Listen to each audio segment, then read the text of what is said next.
اعوذ باللہ السمیع العلی العظیم من الشیطان اللعین الرجیم بسم اللہ الرحمن الرحیم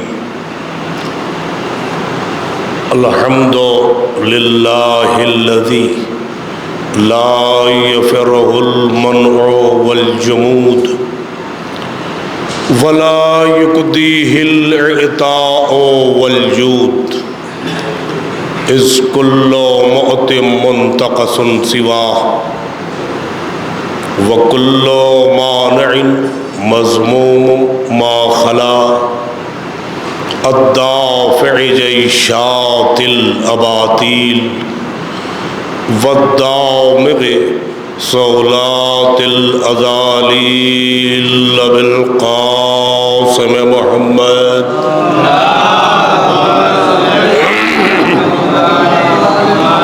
وأهل بيته الطيبين الطاهرين المعصومين المنتجبين المنتخبين ولعنة الله على أعدائهم أجمعين أما بعد فقد قال اللہ الحکیم بسم اللہ الرحمن الرحیم الم یجدک یتیما فآوی ووجدک ضالا فہدی ووجدک عائلا فأغنی.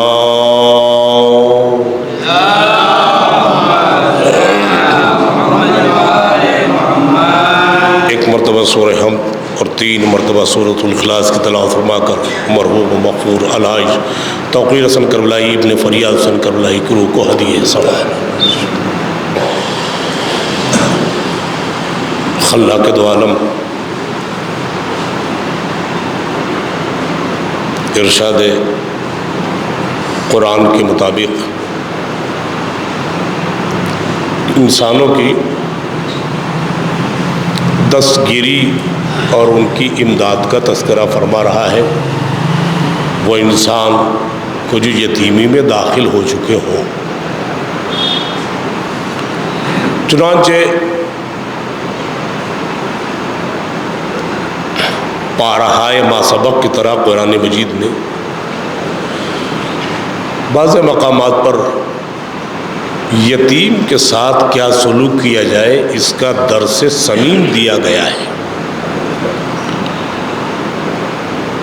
اور یہ جان کر باتیں گوش گزار کر رہا ہوں کہ اللہ نے انسانوں کو زیور عقل سے آراستہ کیا ہے، لہذا عقل کے معیار کے مطابق اس نے صاحب عقل کتاب انسانوں کی ہدایت کے لیے نازل کی،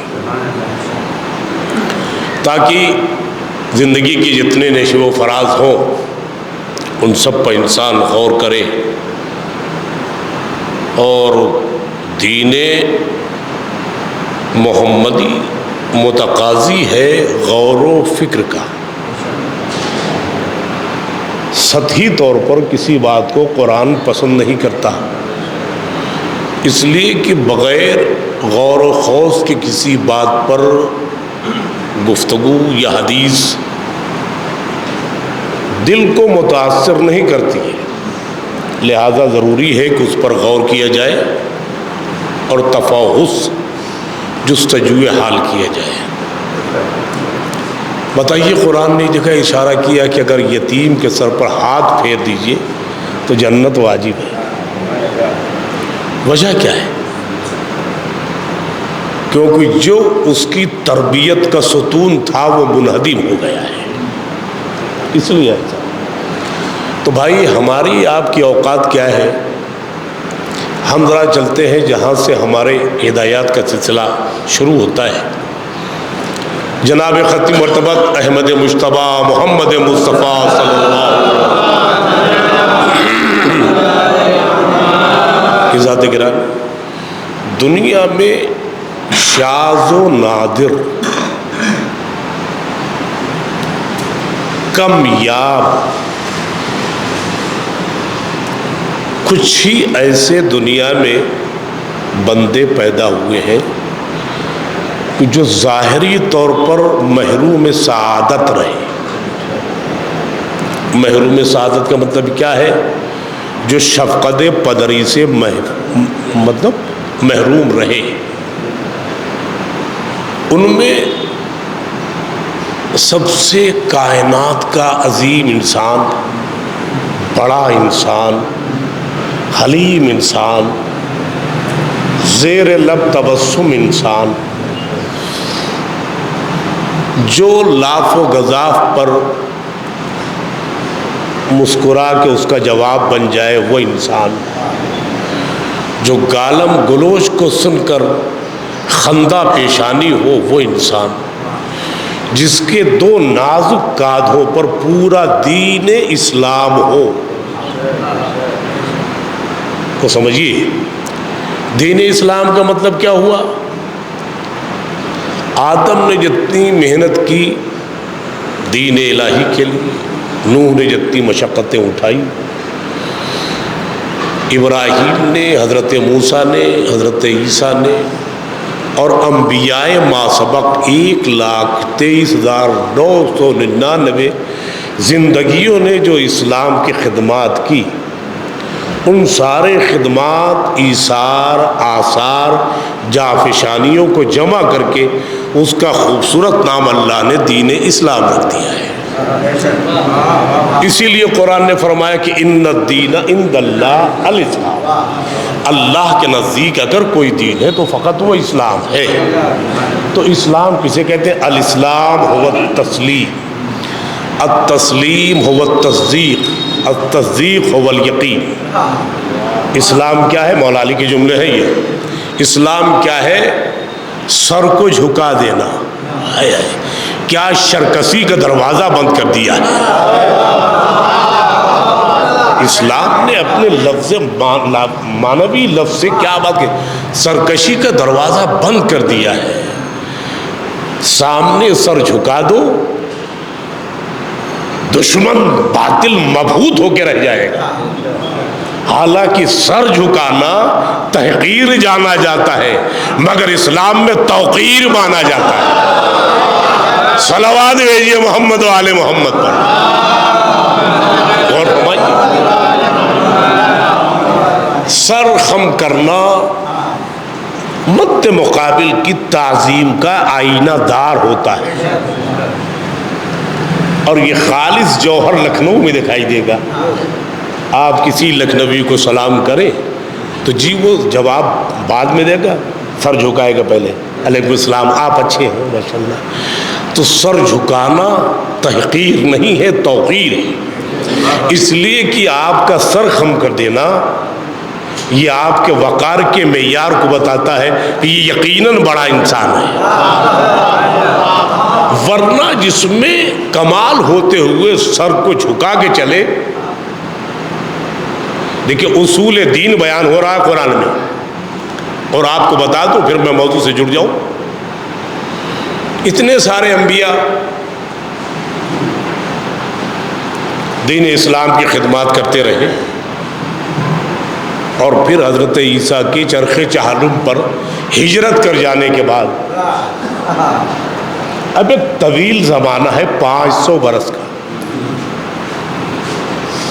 جوڑ لیجئے گا. وہ قوانین الہیہ، وہ اصول، وہ قوانین قرآن جو بھی پس پردہ ہیں، توجہ کریں، ان کے نفاذ کو ملت میں جاری کرنے سے پہلے جو اپنے گھر پر اپنے افراد پر لاگو کرے اسے بنی ہاشم کہا جاتا ہے.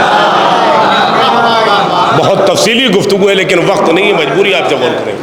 نہ یہ معصوم ہے، نہ یہ کسی نبی کے نائب ہیں، نہ یہ ولی خدا ہے. کردار اتنا بلند قامت ہے کہ نبوتیں بھی سر اٹھا کے دیکھیں. یہ وہ گھرانہ ہے. اب اگر آپ جناب ہاشم سے پہلے اور دیکھیں تو کوئی ایسا عمل آپ کو اس گھرانے میں نہیں ملے گا جو اسلام کے خلاف ہے، پہلی چیز. اور جناب ہاشم کے بعد ان کے بیٹے جناب عبد المطلب تک آئیے تو وہ سنتیں وہ احکام قرآن جو بھی پس پردہ تھے عمل کر کے بتا دیا، بعد میں اسلام نے انہیں لاگو کیا۔ یہ آپ دھیان رکھیے، مثلا قربانی ہے، مثلا ختنہ ہے، مثلا نکاح ہے، ساری تدفین و تجہیز میت ہے، تکفین میت ہے، صاحب جناب عبد المطلب نے پہلے اپنے اوپر لاگو کیا، پھر اسلام نے امت پر لاگو کیا۔ انوار خمسہ کتاب ہے علامہ عبداللہ تیجانی کی، آپ زنجانی کی، آپ پڑھیے، اس کو مل جائے گا آپ کو۔ تو میں یہ عرض کر رہا ہوں، اس لیے عرض کر رہا ہوں تاکہ حقائق ہمارے سامنے کچھ نہ کچھ تھوڑے موڑے آ جائیں، اور ممبر کا حق ادا جبھی ہوگا کہ جو حق ہے مومن کا وہ ان تک پہنچایا جائے۔ آئیے چلتے ہیں۔ جناب والا اگر سیرت طیبہ کو دیکھا جائے تو یہ 500 برس تک وہ فرامین و احکام انبیاء جناب ہاشم کے گھرانے سے جناب ختمی مرتبہ سے پہلے تک کیسے محفوظ رہا، اس کا مطلب وہ عمل میں لایا گیا تو زندہ تھا اور کچھ نہیں ہوا، اور اس کے بعد بھی بعثت پیغمبر کے موقع پر پیغمبر کے سپرد کر دیے گئے، مگر نبوت بھی ابھی خاموش ہے، انتظار ہے کسی پشت پناہ کا۔ اب قرآن مجید کے ہر پارے کو پڑھیے تو ایک ہے ہادی، ایک ہے ہدایت پانے والے، دو زاویے۔ اللہ نے جب تک ہادی اکیلا رہا ہدایت کا کام نہیں لیا۔ پھر سنیے، جب تک ہادی یکو تنہا رہا اللہ نے اسے ہدایت سپرد نہیں کی، جب تک اس کا کوئی ممد و معاون مددگار سپورٹر نہیں آ گیا۔ اب سمجھے نبی کی خاموشی 40 سالہ کس کا آئینہ ہے؟ کوئی آئے جو اس کا تحفظ کر سکے تو اعلان تبلیغ ہو۔ مسئلہ یہ ہے۔ اب آپ کے سامنے عرض کروں، جب تک حضرت آدم اکیلے تھے کوئی ایک کام آپ دکھا دیجیے کہ آدم نے کچھ ہدایت کی ہو اولادیں پیدا ہونے کے بعد، جب تک حضرت شیس نہیں پیدا ہو گئے، کیونکہ دو بھائیوں میں خوریزی ہو نہیں تھی تو دور وہ بڑا پیچ و خم کا تھا۔ جب شیس پیدا ہوئے تو پھر آدم نے کار ہدایت شروع کیا، کیونکہ ہادی آگے ہے، اس کا پشت پناہ اس کے پیچھے۔ نوح اس وقت تک ہدایت نہیں فرماتے، ہدایت ابھی بہت دور ہے، مگر کشتی تیار ہو رہی ہے۔ لوگ پوچھ رہے ہیں، بتایا نہیں جا رہا ہے۔ اچھا، لوگ اس قدر خر دماغ تھے اس دور کے، انہوں نے نوح کو اپنے جیسا سمجھا۔ ان کا یہ سڑی سودائی آدمی ہے، خشکی زمانے میں کشتی کہاں چلائے گا؟ اسی لیے کہتا ہوں کسی مشورے کے حل کے لیے علم کا ہونا ضروری ہے، بغیر علم کے کوئی بات بنتی نہیں۔ لوگ آتے رہے اور پوچھتے رہے بھئی کیا ہے، یہ ہے، وہ ہے، ایسے ہے ویسے۔ اب ظاہر سی بات ہے، جب بھیجا برداشت نہ کر سکے تو غیب کی خبر کیسے نبی دے؟ ارے میں کہاں لے آیا آپ کو؟ لہذا نوح نے بھی غیبت کو ابھی در غیبت رکھا، کیونکہ ابھی قوت و صلاحیت ادراک ناقابل تحمل ہے، برداشت نہیں کر سکتی۔ لوگ آتے رہے، سرکشی کرتے رہے، کیا کیا کیا وہ سب آپ کو معلوم ہے۔ پھر اللہ نے انہی سے دھلوایا بھی۔ اتنے ظالم، اتنے واہیات لوگ تھے۔ حضرت نوح کے پاس اگر کوئی مفلس نادار بیٹھا ہوا ہے، اس کے کپڑے میلے پھٹے ہوئے ہیں، تو امت نوح کے امیر سردار لوگ کہتے تھے کہ انہیں ہماری بد میں نہ بٹھا لو، ہماری توہین ہوتی ہے، نبی کی توہین نہیں ہوتی، ان کی ہوتی ہے۔ آپ غور کر رہے ہیں؟ تو نوح نے بھی فیصلہ سنا ہے، ٹھیک ہے وہ تمہارا اپنا نظریہ ہے، میرا اپنا نظریہ ہے، مگر نوح نے غریبوں کو اپنے سے علیحدہ نہیں کیا۔ امت اتنی سرکش تھی کہ حضرت نوح پر کوئی ایسا ظلم نہیں بچا جو نہ ڈھایا۔ بھائی اتنے پتھر مارے، اتنے پتھر مارے، اتنے مارے کہ حضرت نوح پتھروں میں چھپ جاتے تھے۔ اب ایک جملے سے فائدہ اٹھانا چاہ رہا ہوں، لہو لہان، ٹخنے پھوٹے، کوہنیاں پھوٹی، چہرہ پھوٹا، ناک ٹوٹی، سب خون بہ رہا ہے۔ جبریل آتے تھے، پھر اللہ بھی بھیجتے تھے، جاؤ نکالو نوح کو۔ اب انہوں نے نکالا پتھر ہٹا کے تو سراپا لہو لہان، تو جتنے زخم بدن نوح پر تھے جبریل اپنے شہ پر مس کرتے جاتے تھے، شفا ہوتی جاتی تھی۔ اب یہ ایک دفعہ کا واقعہ نہیں، مسلسل۔ مجھے حیرت ہے ان مسلمانوں پر، جبریل جیسا نوکر تو شفا دے سکتا ہے، علی اور اولاد علی شفا نہیں دے سکتی۔ اور فرما رہے ہیں ارے بھائی بے غیرتی کی تو انتہا ہو گئی۔ 2-3 پاکستان کے مولوی ہیں، مجھے لگتا ہے ان کا ایک باپ نہیں ہے، وہ جملے ممبر سے بیان نہیں کر سکتا۔ ان کا شوق صرف 3 دن کا ہے۔ یہ لوگ 2 مہینے 8 دن کیوں کرتے ہیں؟ اچھا یہ بات ہے، تکلیف ہے تو پہلے اپنے محبوب نبی کو ٹوکو۔ ابو طالب کا انتقال جناب خدیجہ ہوا تو اس کو نام رکھ دیا عام الحزن، غم کا سال۔ تو ایک تمہارا نبی جو تمہارا آئیڈیل ہے، رہنما ہے، بانی مبانی ہے، وہ تو غم کو سال بھر تک جاری رکھے۔ ان کا غم جو تبھی موت مرے، اور جنہیں مارا گیا انہیں ہم 3 مہینہ نہ منائیں ان کا غم، 2 مہینہ 8 دن۔ کیسی باتیں کرتے ہو خردماغی والی۔ اچھا ایک صلوات بھیجیے رب جوڑوں۔ تو یہ ہے مسئلہ۔ اب چند جملے، کچھ اقتباسات ہیں ماضی کے جو مرض کر رہا ہوں آپ کے سامنے، تو جو میں نے آیت پڑھی یتیمی کے حوالے سے۔ تو ہم عام انسان ہیں، نہ ہم معصوم ہیں، نہ ہم متقی ہیں، نہ پرہیزگار ہیں، ہم خواہش مند ہیں، خواہشات کے بندے ہیں۔ جہاں اپنا نفع ہے وہاں ہاتھ ہے، جہاں نقصان ہے وہاں پیچھے۔ ہماری آپ کی کیا اوقات ہے یتیمی میں؟ ہم جیسے یتیموں کے لیے اللہ یہ فرما رہا ہے یتیم کے سر پر ہاتھ پھیرو، اور جو فطری طور پر اور فطری طور پر سچا ہو، صادق ہو، معصوم ہو، اس کے لیے کیا حکم ہوگا؟ اور یتیمی ہوتی کیا ہے اس جملے سے آپ کو اندازہ ہو جائے گا۔ اللہ قسم، اللہ کہتا ہے علم یجد کا یتیمن فآ، میرے حبیب جب آپ یتیم ہوئے تو ہم نے آپ کو پناہ نہیں دی؟ سوال ہے وہ بھی استفہامیہ سمجھانے کے لیے۔ وَوَجَدَكَ ضَالًّا فَهَدَىٰ، اس میں مسلمان کو حیا نہیں آتی۔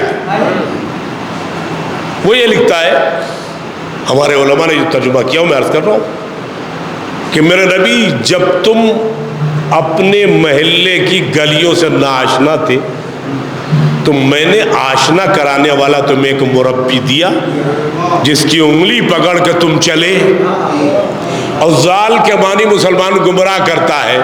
ارے بےہودو، جب تمہارا ہادی خود گمراہ ہے تو تم کب صراط مستقیم پاؤ؟ مسئلہ ہے نا بھائی۔ چلیے یہ مقدمے ہیں، تھوڑے سے آگے بڑھا رہا ہوں۔ اور اس کے بعد فرمایا وَوَجَدَكَ عَائِلًا فَأَغْنَىٰ، عین الف حمزہ لام، عائل، عائل کے معنی ہوتے ہیں جس کے پاس کچھ بھی نہ ہو، صرف تن کا لباس ہو، اللہ کہہ رہا ہے کہ میرے نبی جب آپ تنگ دست مفلس تھے تو کیا ہم نے آپ کو مالا مال نہیں کیا؟ تو اس کا مطلب کوئی مال ہے جو اللہ کی نظر میں عظمت کا حامل ہے؟ وہ مال کتنا قیمتی ہے وہ اللہ کی نظر میں قیمتی ہے، بندوں کی نگاہ میں نہیں۔ تو تین چیزیں آپ کے سامنے ہیں، اور یہی وجہ تھی جو نبی کہنا پڑا کہ ان کی رحلت پر کہ یہ سال غم ہے، سال حزن ہے، عام الحزن اس کا نام ہی رکھ دیا۔ ٹھیک ہے، کیونکہ انگلی اپنی پکڑا کے چلانے والا کوئی اور نہیں تھا،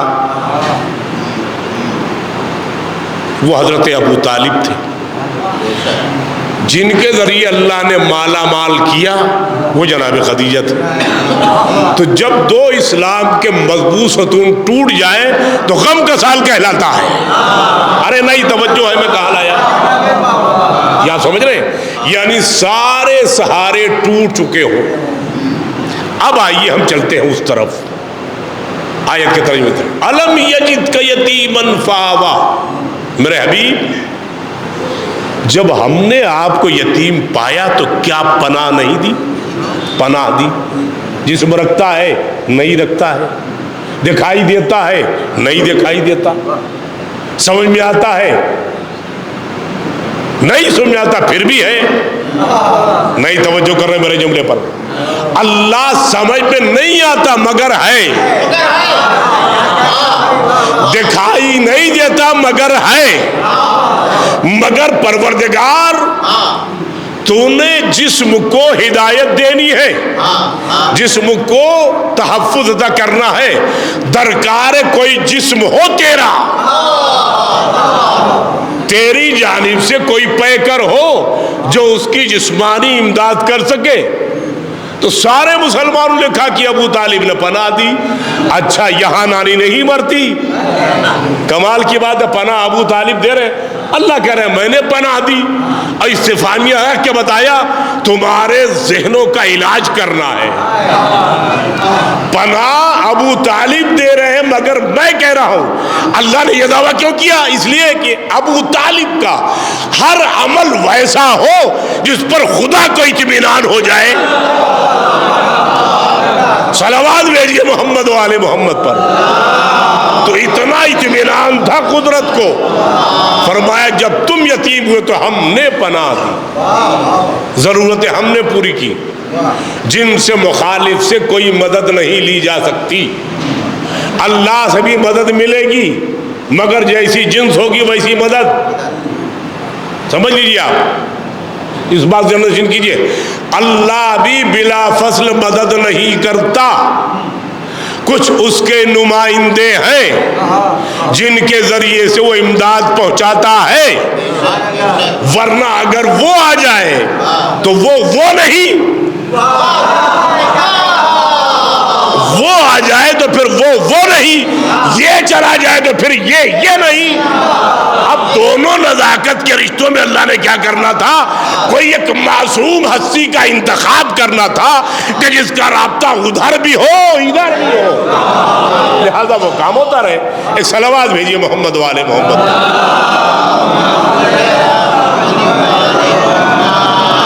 اور عرض کروں آپ کے سامنے جناب ابو طالب کی حیات کتنی تھی؟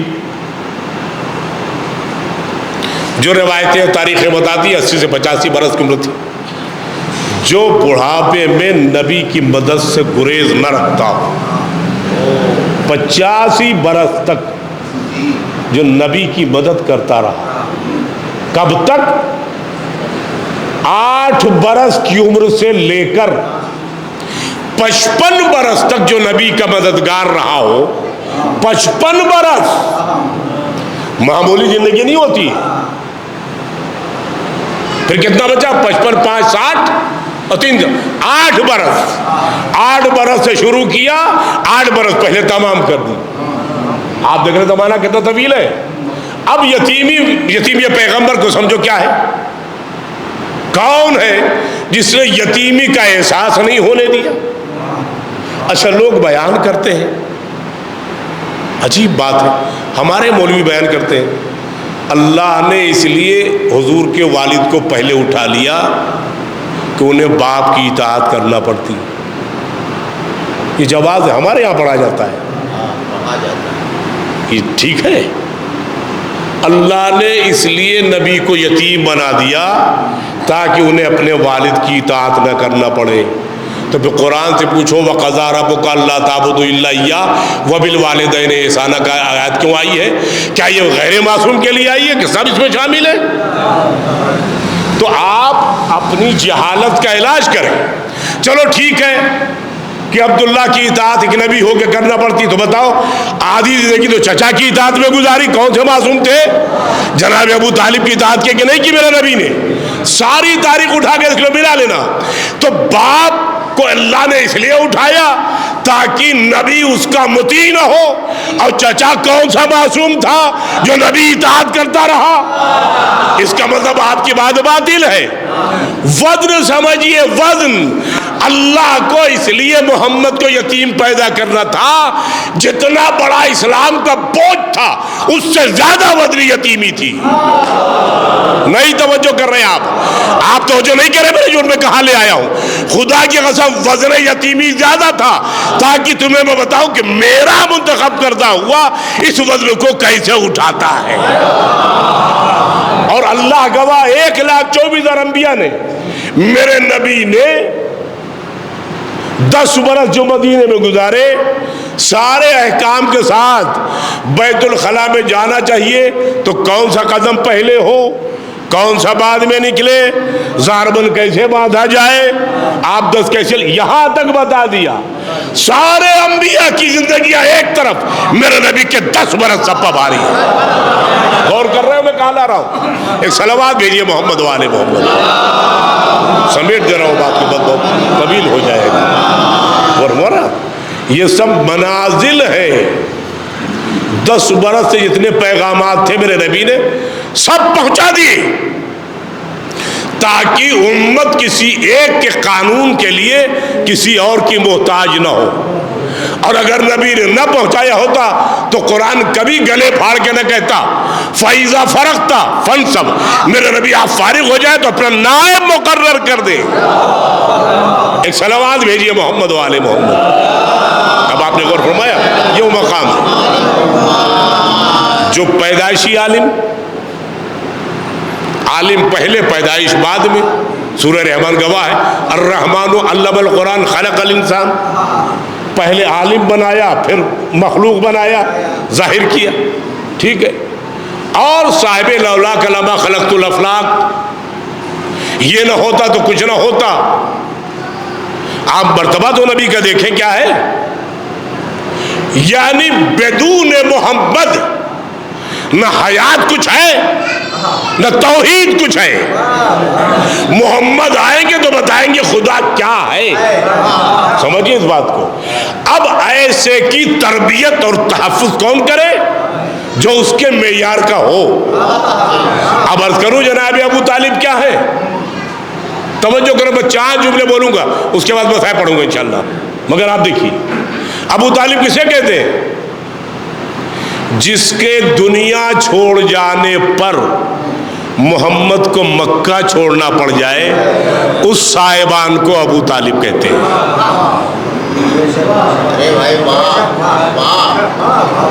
نہیں آپ کا مزاج نہیں میرے جملے برداشت کرنے کا. جس ابو طالب کے دنیا سے اٹھ جانے کے بعد محمد کو مکہ چھوڑنا پڑ جائے اس شامیانے کا نام ابو طالب ہے. دوسرا جملہ سنبھالیے گا، بہت نازک کہہ رہا ہوں. جس کے ہاتھوں میں مشرکین کی امانت ہو اسے محمد کہا جاتا ہے. نہیں، نبی کے 2 لقب تھے جو کافروں نے دیے تھے. ایک صادق قبیل، اس کا معنی کیا ہے؟ صادق معنی سچا، امین معنی امانت دار. مگر دونوں میں فرق ہے بھائی، اس لفظ کو سمجھتے چلیے. اگر قول میں عصمت ہے تو وہ صادق ہے، معصوم ہو کے بیان دے تاکہ کہیں کذب کا شائبہ نہ ہو تو اگر بیان میں سچائی عصمت ہے تو وہ صادق ہے، عمل میں اگر عصمت ہے تو وہ امین ہے. اس لیے کہ امین بھی خائن ہوتا ہے، جو اپنے کو سچا کہتا ہے وہ بھی جھوٹا ہوتا ہے. اگر اللہ معصوم بنا کے ذمہ داری دے تو یہ عمل بھی مستند ہے، وہ عمل بھی مستند ہے. تو پیغمبر کے ہاں کیا تھا؟ کفار قریش دین ماننے پر تیار نہیں، نبی ماننے پر تیار نہیں، مگر بہت ہی کائیاں تھے جعفر آباد کی طرح. اللہ قسم جملہ دے رہا ہوں، اتنے کائیاں تھے، نہ دین مان رہے ہیں، نہ اس کے خدا کو مان رہے، نہ اس کے اصول کو مان، نہ اسے ماننے کہ آپ نبی ہیں.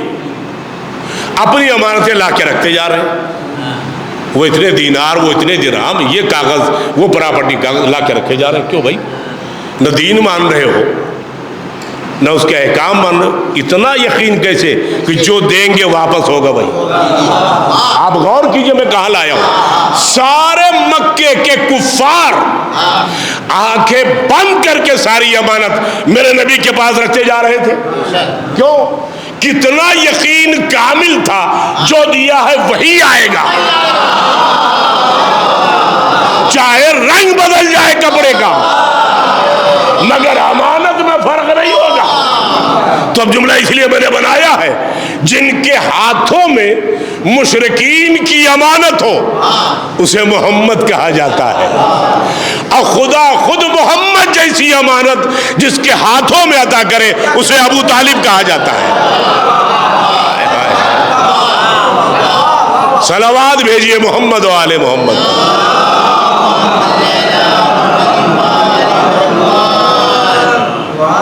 دو باتیں اور سن لیجئے، دو ہو گئی، دو اور سن لیجئے. قرآن کب نازل ہوا؟ سمجھتے چلیے، نوجوان بھائیوں کے لیے کہہ رہا ہوں، قرآن کب نازل ہوا؟ قرآن نازل ہوا ہے پیغمبر کے نکاح کے 30 برس کے بعد. کئے برس؟ 30 برس، 30 ایئرس. 30 برس کے بعد قرآن نازل ہوا. تو ابھی تک تھا کہاں؟ ان کا لوح محفوظ پر تھا. توجہ کیجئے گا، اگر اس کا حق ادا نہ ہوا تو میری محنت ضائع ہو جائے گی. لوح محفوظ پہ علم ما کان ما یکون سب ہے. اللہ نے پہلے لوح محفوظ کو خلق کیا، پھر حکم دیا قلم کو لکھ. قلم نے لکھ دیا ازل سے ابد تک، سب لکھ دیا. وہاں محفوظ ہے آدم کی خلقت سے پہلے، عیسیٰ کی خلقت سے پہلے، میرے نبی کی خلقت سے پہلے، میرے نبی کے نکاح کے 30 برس پہلے تک قرآن وہی ہے. اللہ نے وہاں چند نام محفوظ رکھے تھے، محمد، علی، فاطمہ، حسن، حسین، یہ نام تھے. اور آپ تاریخ اٹھا کے دیکھیے کہ میرے نبی سے پہلے یہ نام کسی نبی کا نہیں ہے، نہ ان کی اولاد کا ہے، نہ ان کے پوتی پوتوں کا ہے، نہ ان کے ناتی نواسوں کا، کسی کا نہیں ہے. اگر انبیاء کی نظر وہاں تک پہنچتی تو وہ یہ نام اپنے بچوں کا رکھتے. اس کا مطلب انبیاء ہو کے بھی لوح محفوظ تک نگاہ نہیں جاتی. تو مسلمان بتائے کہ محمد کا نام کس نے محمد رکھا؟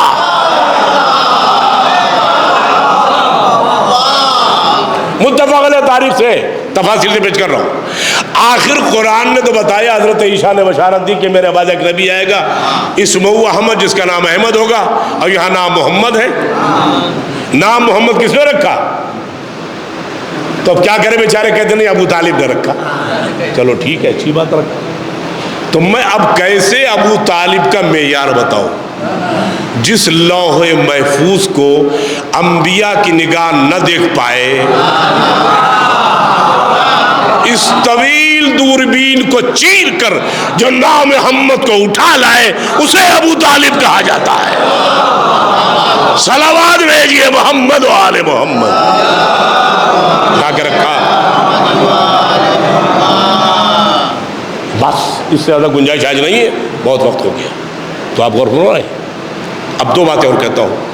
بعض آیات ایسی ہیں، اکثر آیات ایسی ہیں، اگر کتنی آیات جناب ابو طالب نے پڑھی، اگر وہ مجلس ہو جائے تو 5 دن 1 گھنٹہ چاہیے مجھے، تب میں مکمل کر پاؤں۔ آپ جان لیجیے قرآن کے نازل ہونے سے پہلے، استاد ذرا توجہ کیجیے، قرآن کے نزول سے پہلے کتنی آیات جناب ابو طالب نے پڑھی ہے، کسے خبر؟ جب جبریل لائے گا تو میرے نبی جانیں گے، جبریل کی زبان سے پہلے وہ آیات جناب ابو طالب نے خود پڑھی ہے۔ ایک مثال دیتا ہوں، تاریخ ابن حشام بڑی مشہور کتاب ہے اہل سنت حضرات کی، اس میں جناب ابو طالب کا قصیدہ ہے۔ اب بھائی کس میں دم ہے کہ کلام ابو طالب کی تشریح کر سکے؟ نہ کوئی اتنا بڑا اہل ادب ہے، نہ فصیح ہے، نہ بلیغ ہے، نہ لغت جانتا ہے، نہ علم رکھتا ہے، کون بتائے؟ کیسے پتا چلے بھائی؟ اس قصیدے کا بھائی مطلع کا پہلا مصرع میں کھول رہا ہوں اور آپ سنیے، اسی درمیان زمانے میں کیا فرمایا؟ اعوذ برب الناس من کل طاعن، پھر سنیے، اعوذ برب الناس من کل طاعن، میں ہر تانا دینے والوں کے تانوں سے اپنی ذات کو انسانوں کے رب کی پناہ میں دیتا ہوں۔ کھڑے ہو جاؤ کہ خدا کی قسم نمبر سے قسم کھا رہا ہوں، اعوذ برب الناس من کل طاعن، ہر تانا دینے والوں کے تانوں سے میں اپنی ذات کو انسانوں کے رب کی پناہ میں دیتا ہوں۔ اعوذ برب الناس، انسانوں کے رب کی پناہ میں دیتا ہوں۔ یہ قصیدے کا مطلع ہے اور مطلع کا یہ پہلا مصرع ہے، دوسرا پڑھنے کی نوبت ہی نہیں آئی۔ اب میں بتاؤں کیا ہے یہ کو سمجھیے، چلیے اب بات یہی مکمل ہو جائے گی۔ ایک دن اصحاب کے ساتھ میرا نبی مسجد بیٹھا تھا، جبریل آئے، یا نبی اللہ ان اللہ یقرؤک السلام، اللہ آپ کو سلام بھیجتا ہے۔ کہا جبریل مل حاجہ، کیا حاجت ہے؟ کہا اللہ کے فرمانا ہے کہ مجھے تو ایک دفعہ اس طرح پکار دے جس طرح ابو طالب پکارتے تھے۔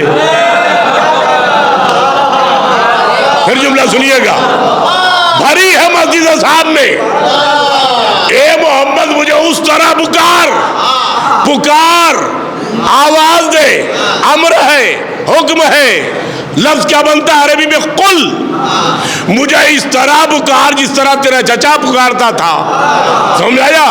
تو یہ سورہ ناس میں لفظ قل اللہ کا ہے، باقی ابو طالب کا ہے۔ ارے میں ابھی قرآن نہیں اترا، میں کہاں لے آیا؟ ابھی قرآن نہیں اترا ہے، میں کیا عرض کر رہا ہوں؟ ابھی قرآن نازل نہیں ہوا ہے۔ چلو ٹھیک ہے، طے ہو گئی بات نا۔ اور یہ تکملہ قرآن کا سورہ ہے، قل اعوذ برب الناس۔ اگر اللہ نبی کو حکم نہ دیتا تو قل آتا ہی نہیں۔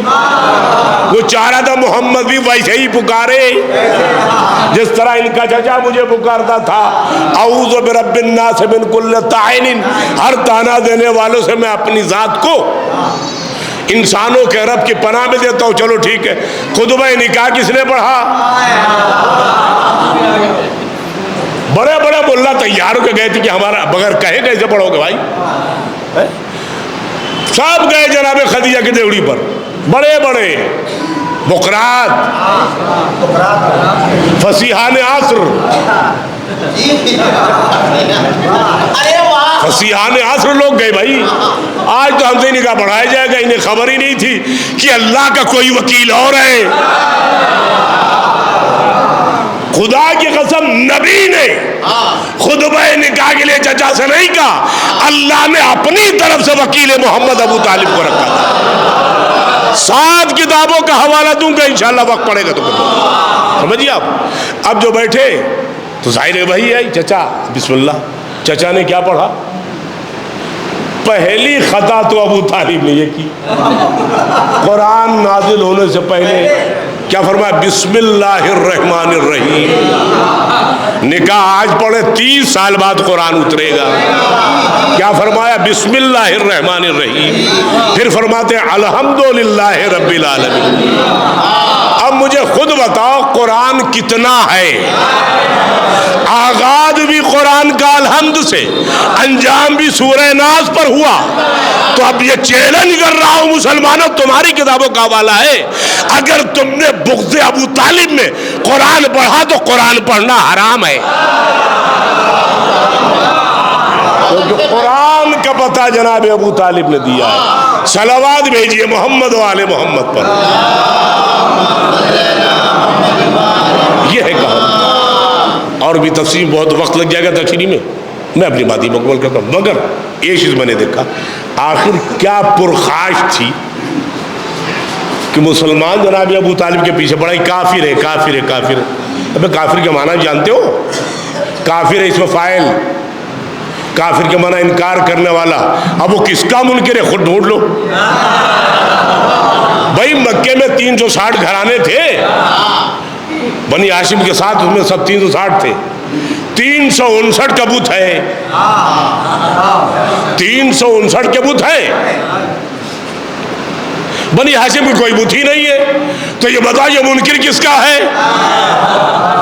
تم کافر کہہ رہے ہو دوسرے معنی میں، مگر قرآن کسی اور معنی میں بتا رہا ہے کافر.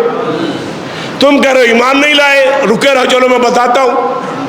ایسی محبت اماں کے دوسرا روڈ پر بہ رہی ہے، نہ جانے کون سا بغض ہے ابو طالب. وہ کہتے نبی کان میں کہتے رہے حالت زر میں کلمہ پڑھو کلمہ پڑھو.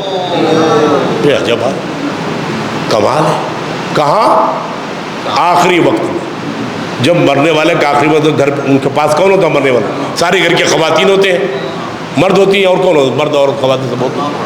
یہ بتائیے اللہ کہہ رہا ہے کہ اس دروازے پاؤ تو دستک دے گی، اور آواز بلند نہ ہو، ہلکی آواز میں پکارنا. اور نبی اپنے گھر میں نہیں پیدا ہوا، ابو طالب کے گھر میں. نہیں آپ کو پتا ہے؟ بتا دوں. جناب عبداللہ کا مکان تھا مدینے میں، جناب ابو طالب کا مکان تھا مکے میں. جناب آمنہ کی گود میں ابو طالب کے گھر پیدا ہوا میرا نبی. یاد رکھیے گا. تو گھر کس کا ہے؟ جناب ابو طالب کا. مہینے بھی اچھا بڑے آسان سے کہہ گئے. ان کا چچا سے کہتے رہے، کان میں کہتے رہے. آپ وہاں دوربین تھے یا CCTV کیمرہ بنے تھے؟ آپ یہ بتائیے کس کی اجازت سے آپ اندر گئے؟ آج اگر ہندوستان کی کچہری ہوتی نا بھائی تو 304 کا مقدمہ آپ کے خلاف درج ہوتا، جس میں خواتین ہوں. آپ جا کیسے رہے وہاں؟ کیسے آپ کی انٹری ہوئی؟ نہ آپ نے دستک دی، نہ آپ نے آواز دی، کیسے داخل ہو گئے؟ تو یہ خامخواہ کہ اماں کا دودھ روڈ پہ نہیں بہتا. سمجھو پہلے. او بےہودہ کلمہ کو بتا، اللہ نے کسی بندے کے آخری وقت کا ایمان قبول کیا ہے؟ ارے میں کہاں لے آیا؟ قرآن میں پھر لایا. نہیں پہنچ پا رہے ہو، میں کیا کروں میرے بھائی؟ میں سچی بیان کبھی نہیں کرتا. یاد رکھنا آخری وقت کا ایمان اللہ کو قبول ہی نہیں ہے. فرعون نے گلے گلے پانی آ کے کیا کہا تھا؟ آمنت برب موسیٰ برب ہارون. اے موسیٰ کہتے میں رب موسیٰ اور رب ہارون پر ایمان لایا. اللہ نے کہا دروازہ بند. ارے جب موسیٰ جیسے نبی کو معلوم ہو کہ آخری وقت کا ایمان اللہ نے قبول نہیں کیا تو محمد کو نہیں پتا ہے کہ آخری وقت میں جا کو کلمہ پڑھوا رہا ہے؟ صلوات بر محمد و آل محمد. صحیح ہے بھائی. بس آخری جملہ اس سلسلے کا فضائل کا. مگر میں نے دیکھا ہے کہ اکثر آیات جبریل کی زبان پر بعد میں آئی ہیں. جناب ابو طالب نے پہلے پڑھی ہے آیت، آئی نہیں پڑھی. ارے بھائی جس کے ہونٹ باب کلام اللہ ہو، جس کے دونوں ہونٹ کلام الہی کا دروازہ ہو، اسے ابو طالب کہا جاتا ہے. آخری جملہ ہدیہ کر رہا ہوں، نزول آیہ تطہیر سے پہلے کا طاہر. نہیں اس طرح کے مضمون آپ سنتے ہی نہیں تو آپ کو ذرا دقت ہو رہی ہے. دیکھ رہا ہوں جب قرآن اترا ہی نہیں تطہیر کی آیت کب آئی ہے؟ شب مباہلہ آئی ہے. کتنے زمانے بعد آئی ہے؟ یہاں معاملے کے قرآن پڑھا جا رہا ہے کیا؟ تطہیر کی آیت بھی کب آئی ہے؟ 30 سال کے بعد. پورا قرآن 30 سال کے بعد حضرت پیغمبر کے نازل ہوا. تو میں یہی تو کہتا ہوں کہ نزول آیہ تطہیر سے پہلے کا طاہر ابو طالب، نزول قرآن سے پہلے کا قاری قرآن ابو طالب. صلوات بھیجیے محمد و آل محمد.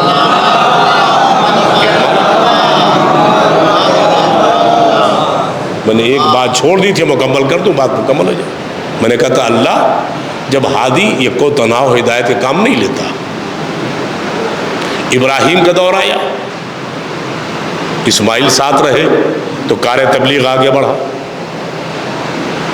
ٹھیک ہے، موسیٰ آئے،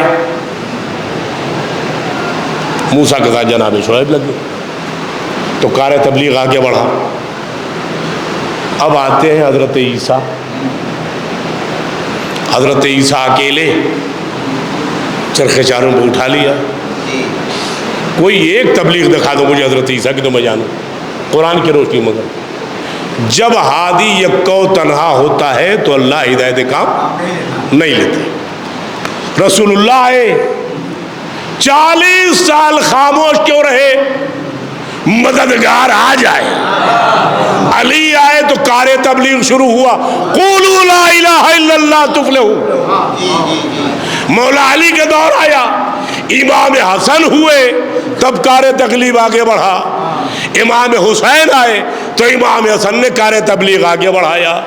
چوتھے امام آیا تو امام حسین نے کار تبلیغ، سلسلہ در سلسلہ. جب تک پشت پناہ اور محافظ نہ ہو اللہ تبلیغ کی ذمہ داری نہیں دیتا ہادی کو.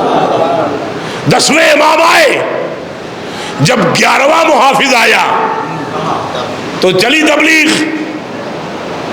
جب 11واں بچہ اکیلا رہ گیا،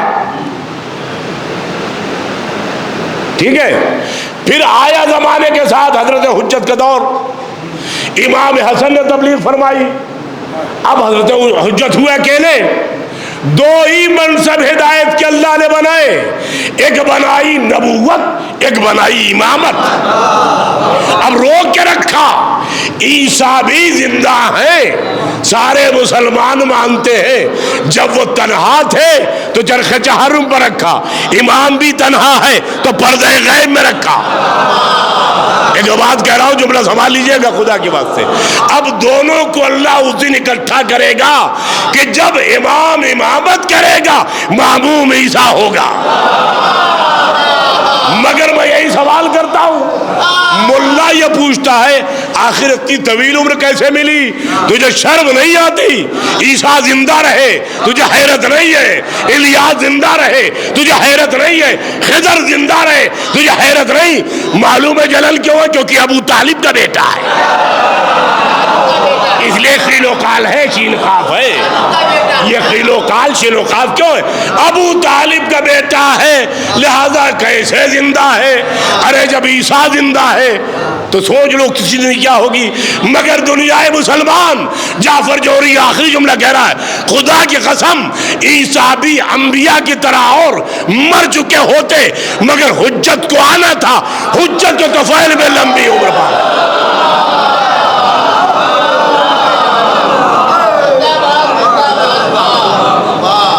دنیا کو اصل میں ابو طالب سے پریشانی یہی تھی.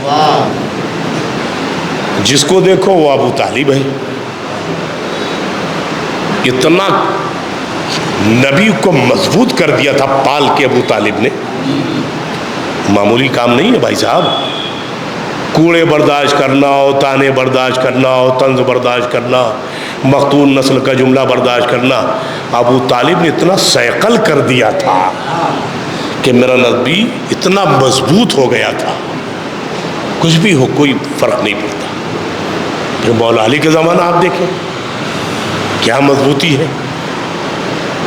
طویل ہو جائے گفتگو، دیکھو بہت تیز وقت بھاگ رہا ہے، بس دو جملے مسائل سنو۔ اب یہ سارے مسائل،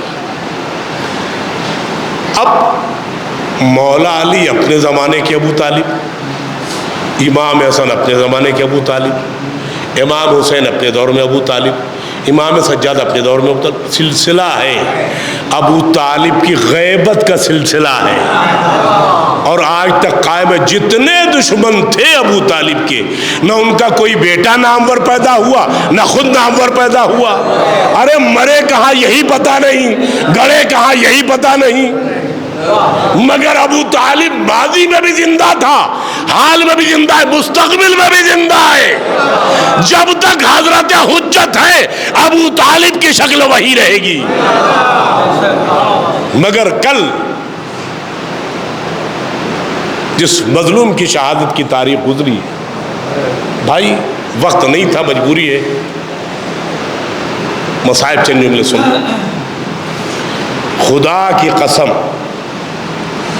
مولا محمد کی قسم، مولا مرتضیٰ کی قسم، بنی امیہ بنی عباس کا جتنا بھی نمائندہ تخت پہ آتا تھا وہ حلف لیتا تھا یہ کہہ کر کہ ہم فاطمہ کی اولاد کو چین نہ لینے دیں گے۔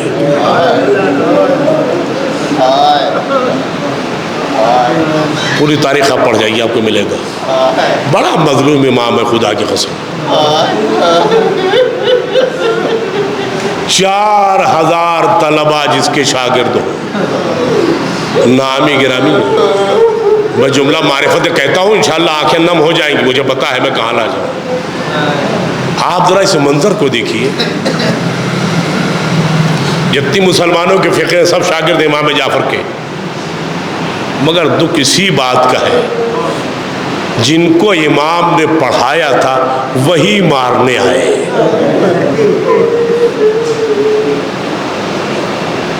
آج کے زمانے میں کسی کا کوئی استاد ہو، شاگرد کتنے بڑے مرتبہ، مگر استاد جب آتا ہے سر جھکا لیتا ہے۔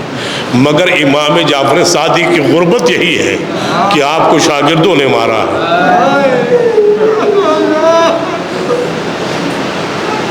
بس دو جملے ارباب اعظم، مولا آپ کو کوئی غم نہ دے۔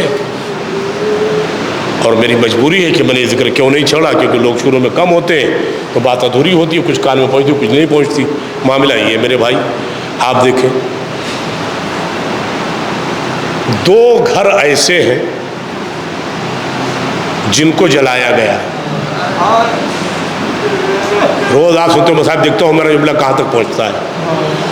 2 گھر ایسے ہیں جن کو مسلمانوں نے جلایا۔ ایک مدینے میں بی بی زہرا کا گھر جلایا،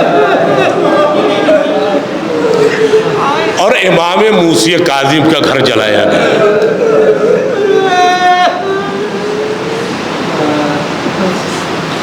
دو گھر لوٹے گئے مسلمانوں کے ہاتھوں، 2 گھر لوٹے گئے مسلمانوں کے ہاتھوں۔ ایک گھر مولا علی کا، ایک گھر مولا جعفر صادق کا۔ فقط لوٹ کے صبر کیا ہوتا تو ہمیں سکون ہو جاتا، مگر اس گھر کو آگ لگائی اور اتنے طویل شعلے بلند ہوئے کہ جتنے قلبی خدمات سے سب جل کر راکھ ہو گئے۔ منصور دوانقی، خدا اس کی نسب پر، اس کے حسب پر، اس پر لعنت بھیجے، لعنت کرے ملعون پر، ایک دفعہ امام کو زہر نہیں دیا، کئی دفعہ دربار میں بلایا، انگور لایا گیا، کہتا فرض رسول سے نوش فرمائیے۔ آپ نے وہ طبق اٹھایا، ایک دانہ لیا، اسے منہ میں رکھا، اٹھ کھڑے ہوئے واپس ہونے کے لیے۔ ملعون نے کہا اور لیجیے، کہا بس ایک دانے میں تیرا کام ہو جائے گا۔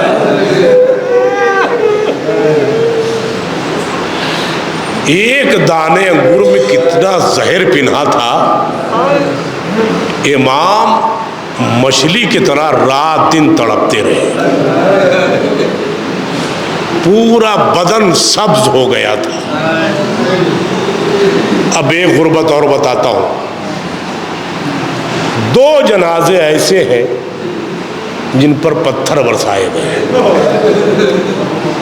ایک امام حسن کا جنازہ جس میں پتھر برسائے گئے، ایک مولا جعفر صادق کا جنازہ. لوگ آگے جنازہ لے کے جا رہے تھے، پیچھے والے پتھر برسا رہے تھے. اتنے میں خاطب کی آواز آئی، اے میرے اللہ، میرے بچے کا قصور کیا ہے؟ ارے مسلمانوں نے اس کے مرنے کے بعد بھی اس پر پتھر برسانی کی. امام جعفر صادق شاگردوں سے مار کھا کھا کے دنیا سے گزر گئے. یا عالم الذین ظلم طیب